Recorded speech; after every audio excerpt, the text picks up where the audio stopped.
What is going on, guys? It's your boy Nismo here, coming at you with another video. So this is going to officially be, I guess, part one of the supercharger install.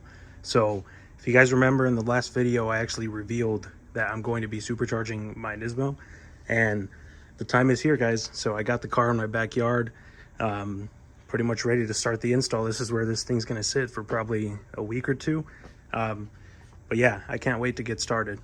So this part one video is going to be mostly like removing stuff. I'm obviously not going to show all that because that's all the boring stuff, but in order to get the install started, I have to do certain things like remove the intakes. I have to remove my front bumper, my under panel, my crash bar, just a bunch of things. And in this video, I'm actually going to try to do my spark plugs and injectors, so stay tuned for that. But I'm pretty much going to try to outline as much as I can of the install. That way you guys can follow each video and know how to do this yourself if you decide to one day supercharge your Z. But yeah, guys, I'm going to get started here, and I'll try to pick up the camera whenever I can and follow you, bring you guys along with me of the process of putting a supercharger in this thing. Just going to update you on kind of what I've done. I've been working for about 3 hours, and I kind of did a decent job at trying to get a few things done. So first things first, I removed my front wheels. That's step one. Obviously, you jack up your car. Those are the first things you need to do. I removed the front fender liners on both sides. For now, I just removed the driver's side headlight, just because I don't think I'm going to need to remove the passenger. As far as what I've seen in the instructions, you should be able to get clearance with stuff down here, even with this headlight on. So what else? I also removed my coolant reservoir, so you can see it's no longer here. It's actually sitting over there. But I also removed a few hoses that attached from here to the coolant reservoir. And then I also removed the idler pulley that goes right here. So if you see this hole, you're going to have to remove this one according to the Z1 instructions for the supercharger. You have to remove that one, and it looks like this. So I'm putting stuff in bags just to make sure, but this is pretty much the pulley that you're going to remove. So I removed that, took off my coolant reservoir. I also did the spark plug. So if you're going forced induction on this car, whether it's supercharger or turbo, you want to try and have the GTR spark plugs, or in other words, the VR38 spark plugs. That's the motor that the GTR has. But yeah, I did the spark plugs, all 6 of them. Tomorrow, I'm going to try to do the injectors. And obviously for that, you got to remove your plenum, throttle bodies, all that stuff. So I'm going to try to do that tomorrow, and I'll show you guys how to do it. But yeah, this is a progress so far, man. I also took off like my front bumper, my under panel.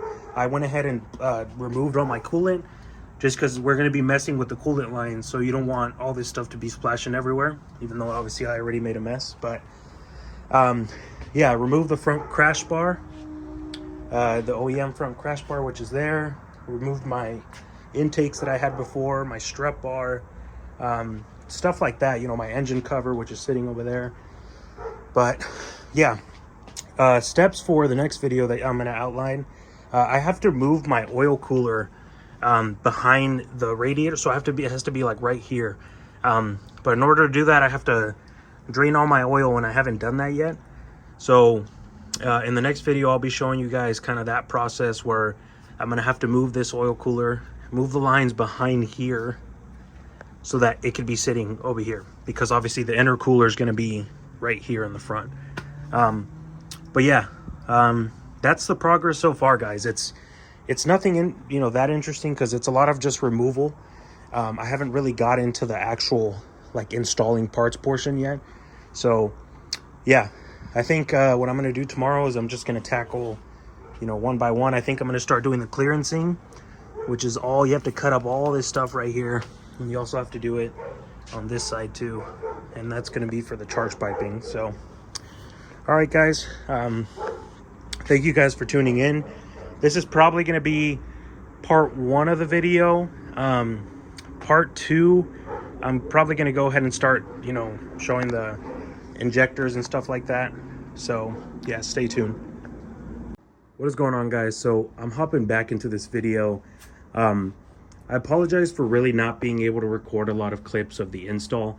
Honestly, when you're doing a kit like this, trying to record every single step would just add a lot of time to the install process, and I actually had to have this car done by today because I'm getting a base map from my tuner tomorrow, and I didn't want to push that back because the holidays are coming up and it could push everything back. So yeah, guys, I apologize for not being able to record, step-by-step instructions, but overall I will kind of talk about things to watch out for if you are installing this kit. But obviously, yes, as you can see, my Z is officially boosted. It has the entire Z1 Supercharger kit on it. It has all been installed. And if you take a look like at the engine bay, the kit looks really, in my opinion, it looks really nice. I mean, looking at this kit, it looks like it almost belonged on the car, like it should have came like this from Nissan. But yeah, guys, the way the blower bracket looks just looks really, really good. The blower sits nicely under there. You have to do a lot of trimming around this area to get this to actually sit nicely without hitting anything, but it's not too bad. I highly recommend that when you're trying to trim the metal pieces that sit under this blower, that sit right in front of it, make sure you get some sort of Dremel that has a metal bit on it. You want to make sure you're using a cutting wheel that is rated to cut, pretty heavy duty metal. I made the mistake of trying to use a small little bandsaw at first, and it was just taking us forever. The bandsaw is perfect when you do the cutting for the intake. So you're gonna have to cut a lot in here so that this intake could come out and sit the way it does, right? So a small bandsaw is perfect for those plastic pieces. Perfect, it'll work great. But the moment you need to start cutting the thick metal that is around this area, you're gonna need something heavier. So that's one recommendation. You'll probably save a lot of time if you know just to have the right tool for that job. Another thing is, I also recommend that if you have an oil cooler that isn't necessarily made by Z1 or a company like Fast Intentions or something like that, make sure to pick up self-tap screws, because you're gonna have to put your oil cooler behind your intercooler. So this is my oil cooler right here, this right here. And when you have your oil cooler in the back, obviously you need to make sure that you're tapping it down to your radiator core support. So if you see, I have some self-taps right there, right? That's not the ideal way to mount it, but trust me, that thing wasn't going anywhere. I put 4 self-taps and zip ties in it. It's not going to go anywhere. But big recommendation for you is, if you have an oil cooler like me that isn't necessarily made to work with this car, just be prepared to kind of have to move around stuff. Those were the two things, relocating my oil cooler and then cutting stuff up were the two things that I kind of struggled with the most. But overall, I mean, if you guys look at this, like, the car looks badass. Like, I haven't even started it and I'm in love with it. I haven't heard the car, I haven't done stuff like that, and I love the way it looks. Love the way that the kit overall fits. Everything looks really nice. The intercooler looks super good. But yeah, guys, my Z is officially boosted, and I'm gonna make sure to make another video when I get it fully tuned. But for now, I'll leave you guys with this.